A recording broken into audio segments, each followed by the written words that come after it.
yeah. This is our very first episode. Are we even calling it an episode? I don't know. Like, okay.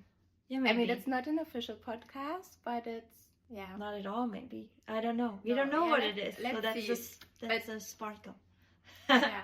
Okay, here we are. We are on our couch, on my couch. You kind of live here when you come and visit. So it's our couch. This couch is in Seattle, where I currently live with my family. And you came to plan our 2026 year. Yeah. So we usually go to a different city to plan the year, but this time we decided it would be great to come here. Yeah. It's actually so cool to be here because I can here for a very long time. So usually when we meet, we only see each other for the weekends. That's true, and then we travel to LA or New York, but it's also super cool, and we will do this year. I mean, basically after planning over here, we are only traveling. It's very nice to start here in a nice environment with your family and have good dinners at night. Yeah, that's so awesome. Nice. Yeah. Why don't we start a little bit with introducing ourselves? Yeah, that's a good idea. Do you want to start? Tell me. What's your name? Where are you from? What's your position? I'm Julia. One of the two Julias. I'm the Germany-based Julia. As you may or may not know, customers, friends, I don't know how community to even call. Yeah. Listeners, watchers. Maybe now. We are located in 2 different cities. Yeah.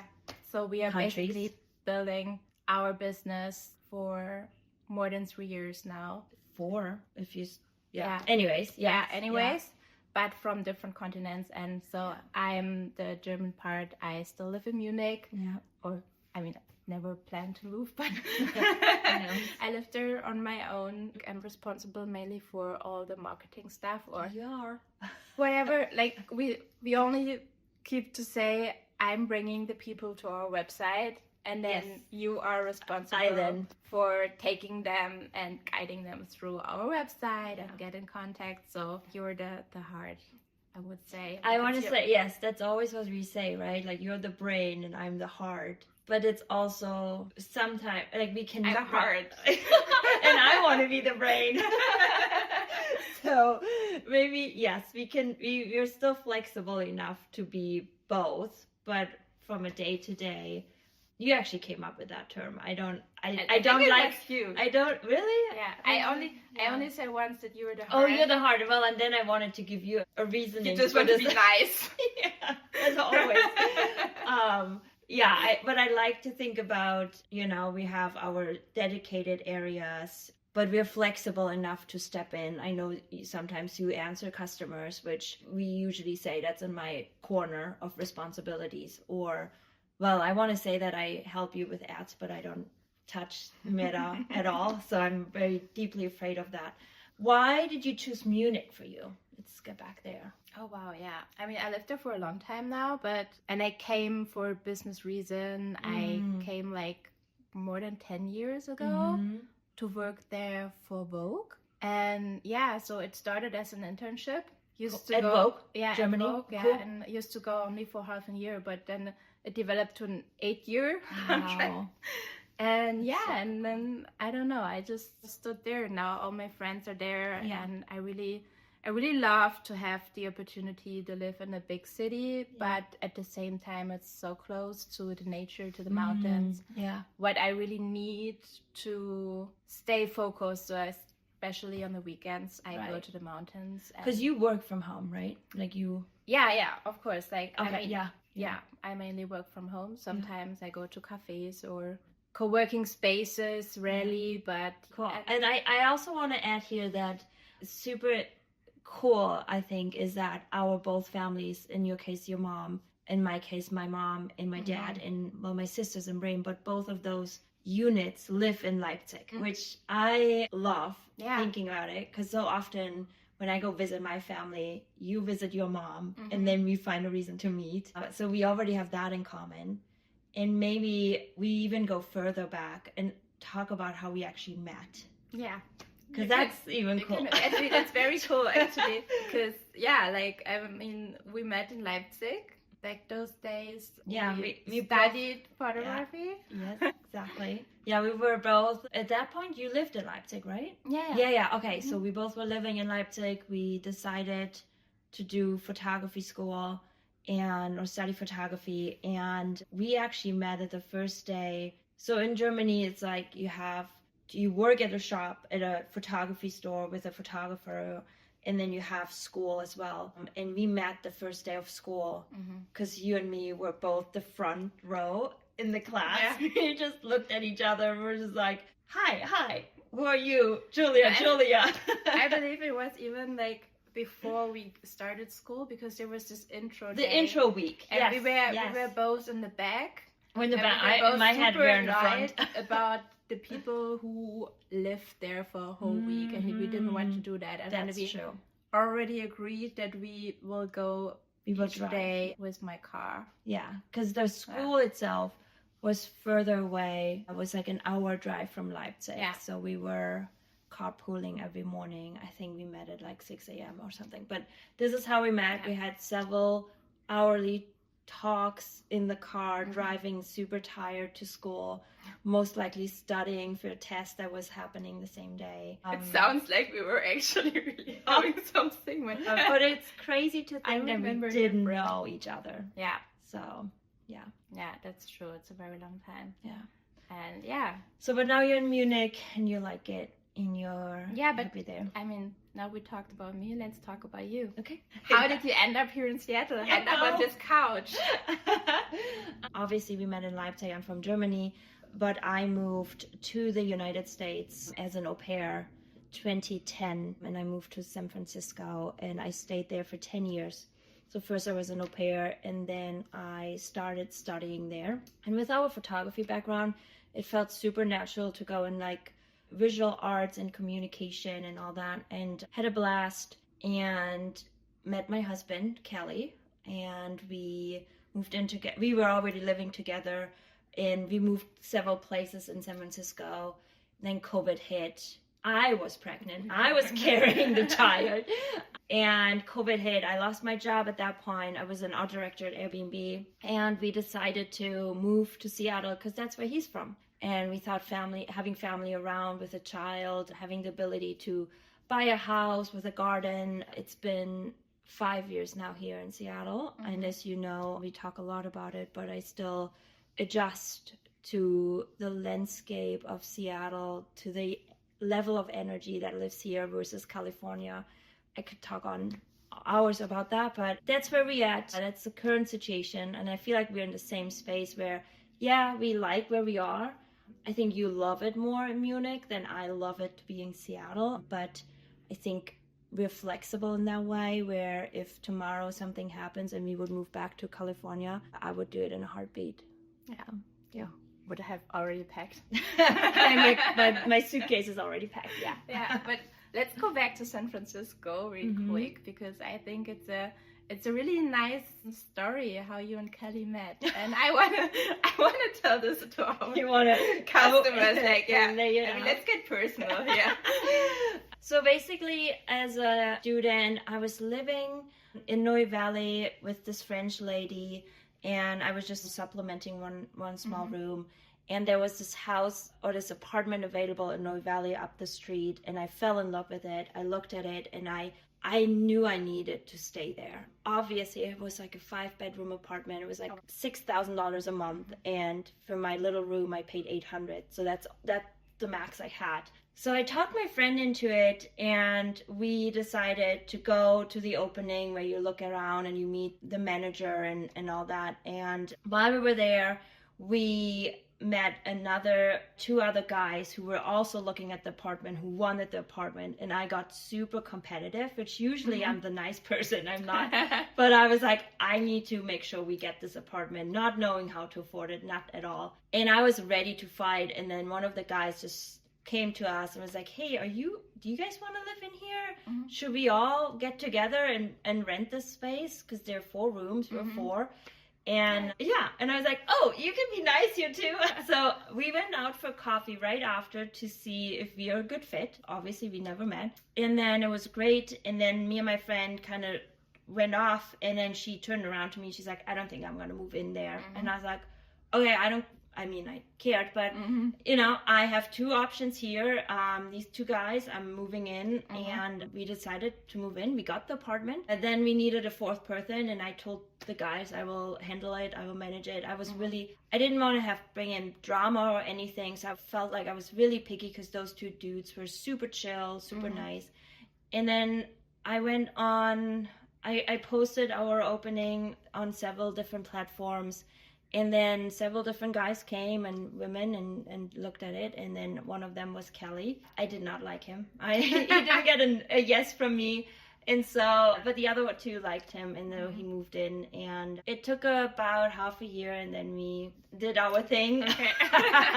Not to go too deep. But that's how we met, basically. We were roommates. And it's like very nice in that way because you get to know a person, right? Like you see that they can cook, they're clean, they do their laundry, they have a good relationship with everyone else around them. And so I felt like secretly I had my checklist, and I checklist. Exactly. like you have now too. Yes, I love checklists. Exactly. So yeah, that's how we met, and it's been a cool story. And so the platform we met, because now everyone is like on dating apps. I know you trying it, or not anymore at this point, but it's this, I'm totally blanking the name right now, but it's like, it's not even for dating. It's really just like you post whenever you want to sell something. It will come to me a minute. We always joke that we didn't meet on a dating app, but we met like on like Facebook Marketplace or something. Yeah, or eBay. Kleinanzeigen. Exactly. So it's been a cool story, and it's been 10 years now that we've been married. So that's a very long time. Yeah. So we talked about you being the brain, I'm the heart at Juwels, or more or less flexible there.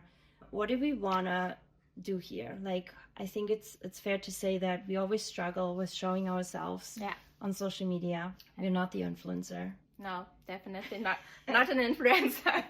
But we totally get the point that you guys like, or our customers community does want to get to know us. And so while we are here in Seattle and we talked about the upcoming year, we just decided it's maybe because naturally you and we talk a lot, and I mean sometimes if people would overhear what we are talking about all the time, it might be even like, I don't know, funny, interesting, everything.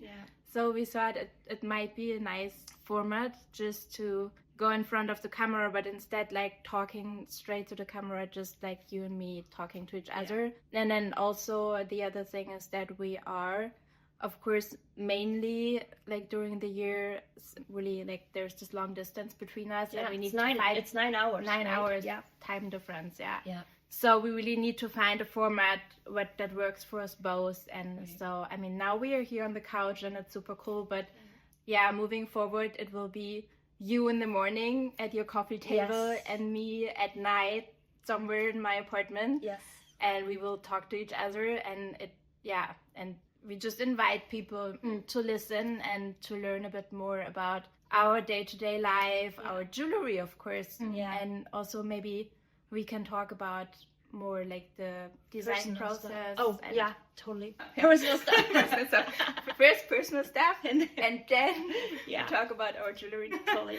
I think for me it's always hard to build a brand, or we've built a brand, Juwels, and we bring so much into this brand, like personal values and all that, but it's still obviously very high end, and we don't want to mix our personal funny stories into this like whole journey through Juwels. And so finding a platform for us, I think we can say like we struggled from day one. How can we show our personality, which is, I would say half of this is already in Juwels, the aesthetic, the love for care, the photography, because that's how we met. Like we're really picky, if you want to say that, when it comes to photography. We shoot most of the stuff because in a way we definitely have trust issues when it comes to trusting other photographers, that they get what we want, that they get the right angle. So that part is already in Juwels, but the part that is not in Juwels yet, and that's where I think this my help is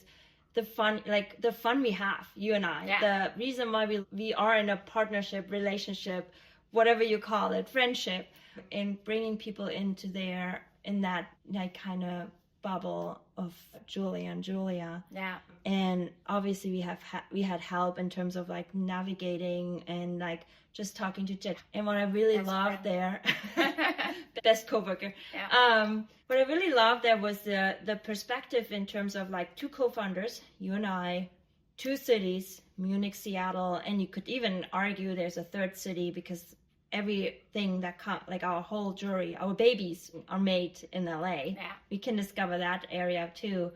But then one story or one brand, but built by a German fully and built by half a German, half an American. I think there's such a beautiful potential here, and we will see. Yeah.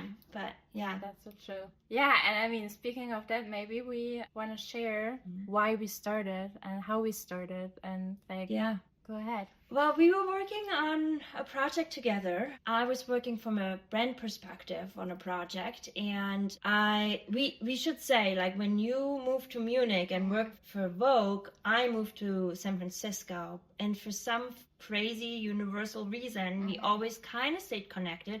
We wouldn't have calls or something, but we knew kind of where we at. At that point, I wouldn't even have called you a best friend or anything. No, like we just knew each other, right? And I knew you were in social media marketing, and when I worked for on this project, I called you in. I didn't. I reached out to you. No, you posted on Instagram. Did I? Yeah, okay, yeah. I didn't know that. See, things are shifting. But I reached, so we get connected through this project again and work together on it. And for several months, and we realized how well we work together. And in that way, you could blame the German DNA in us, or me in that way. But like, I really appreciated your sense for clarity. You brought up a spreadsheet right away. You collected information. You know, we were on a call, and I was just like hanging up, and I was like, it would be nice to have that information in the spreadsheet. And then literally an email pops in 3 minutes later, and you're like, here's a spreadsheet, by the way, of all the topics we talked and all the to-dos. And I was just like, oh my God, I love this, because you're really good at making spreadsheets.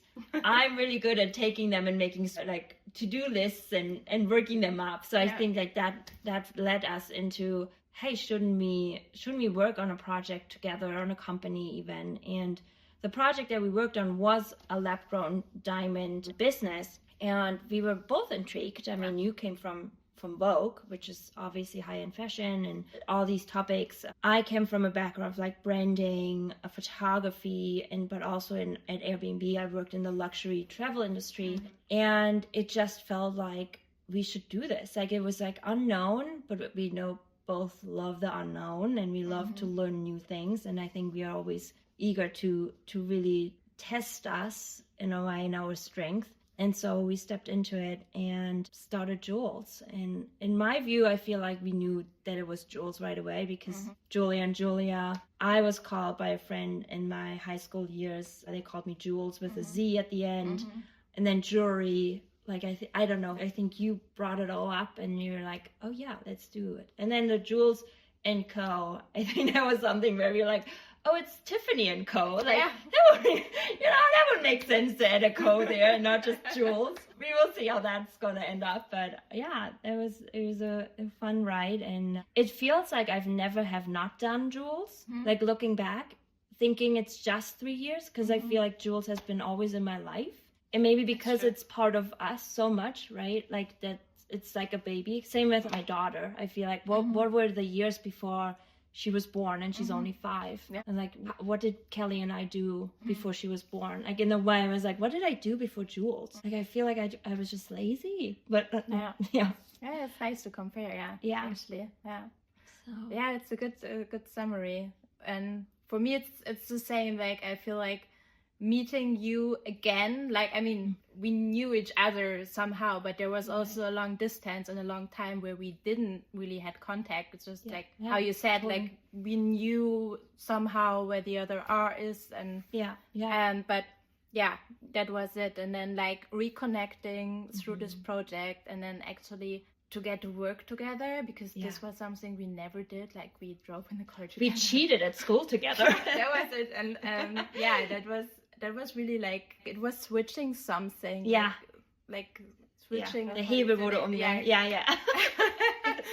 I was like, okay, this makes so much sense to work together. And I also feel like we could build no matter what kind of brand. Like, I mean, jewelry makes so much sense to us because it's meaningful. It's somehow also from the product perspective, we always wanted something that feels adding a value to something. Something we wanted to build something meaningful people can really attach to. So this makes so much sense. And then also with the name, of course. But it's been a ride. But now after the 3 years, I also feel that's totally us now. Like when we started, there were a lot of things to figure out. Totally. Every day.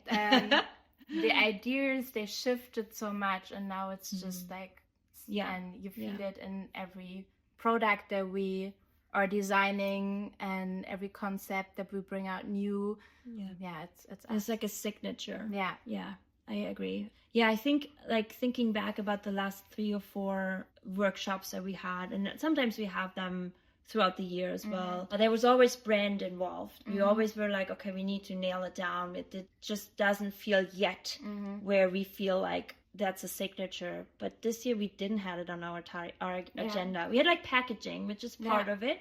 But I feel like this last year, 2025, was really one that like shaped us, shaped Juwels as a brand and what it's standing for and what it's not standing for. I think that's always super cool to look into. And to your first early point was just like the fact that we didn't want to just create another bag, another shoe, another, which you can, but it felt something really deep connected where we didn't want to just bring a product out again. We want to add value to the customer's life. And even like with packaging, we want to think something that you don't just throw away. And I love that about your mind. It's the same as mine. The fact that we do want to explore the B Corp situation because that's all aligned with who we are as a person, and it shapes Juwels even more. So. Yeah, that's so true. Cool. And it's also interesting last year that most of the brands would just start developing new products each year and then just add up. And what we did, we just crossed out the products from our site that don't feel as a fit anymore. And so actually we did the opposite thing. And there will be new things, of course, but it's more like first really coming down to what we feel we are. And then from there we can grow again. But it was a very interesting year, 2025.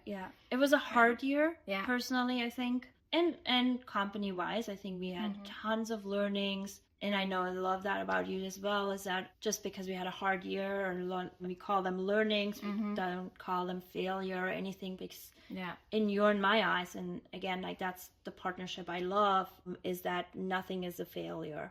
It's all just about learning and shifting gears into another path, and having that flexibility has been always extremely helpful in leading me into always mostly thinking positive, and things will happen for a reason. So the thing about failures is also, we are really conscious about what we decide. And when we say, okay, we go for something, we always already know it can has two different endings. The one that we want, but it can also go in a different way. And if you are aware of that this can go in the wrong direction as well, then you can't see it as a failure. It's really just a learning. It's okay, we tested it, didn't went out as we wanted, but now we just redirect ourselves and go on. I truly believe that you start something and you think you have a goal in mind or the finish line, but the universe makes you start it to just explore the other path, and then you might not even know that that's the actual goal. I feel like that gives me, in a way, security to know no matter what step, the most important part is to step forward. And you don't know where it goes yet, and you might think, but it doesn't have to be that way. And I think that's so cool, and I think that's where we are with Juwels. And so there's so much to talk about. I think this is a great intro. I'm really proud of us that we did this. I just peeked, and I want to don't peek. How long has this been? What do you think? 15 minutes? 15 minutes. Okay. We were at 30 minutes. Wow.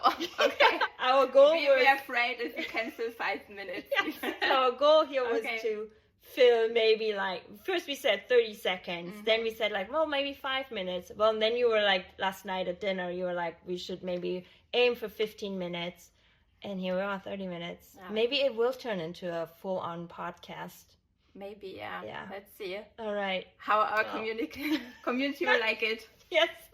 Right there. That was awesome.